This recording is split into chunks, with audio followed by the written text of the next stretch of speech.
So the work, which is titled For All the Time, For All the Sad Stones, which I made working in relationship and responding to the Anatolian weights and measures collection of Pera Museum.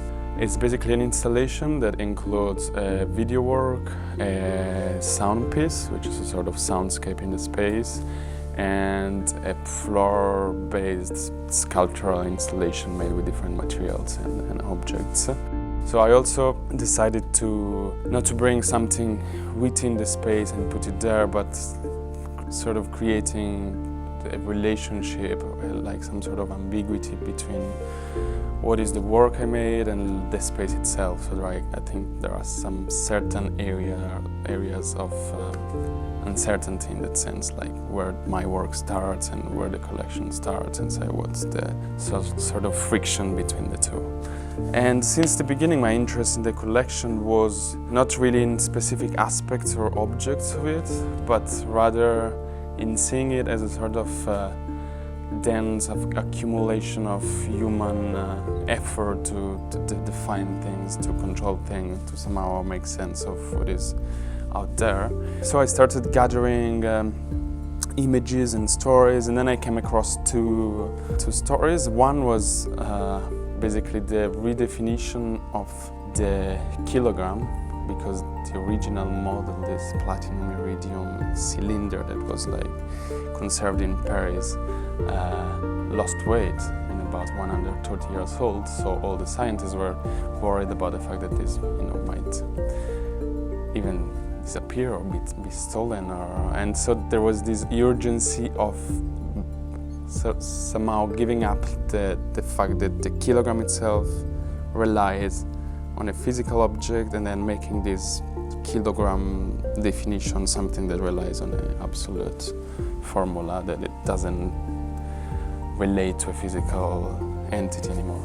And then on the other side, I came across this professor of University of California attempting to define the weight of the internet, like the physical weight of all the electrons making the internet possible in this exact moment. Then basically it's the weight of a medium-sized egg.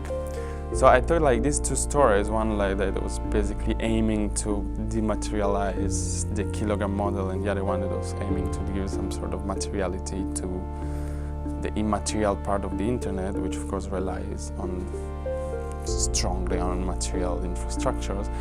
I found these two things and quite absurd, and so I started to keep them as a sort of background of the research. So it's not that I digged into them much after that, but like this sort of contrast between these two sort of opposites that I was somehow wanting to question, but also like eliminate in a sense, became the sort of, I would say the sort of background for a set of concerns and preoccupation I was sort of slowly unfolding in relation to the collection. So the title, which is For All the Time, For All the Sad Stones, came from a sort of coming together of different references.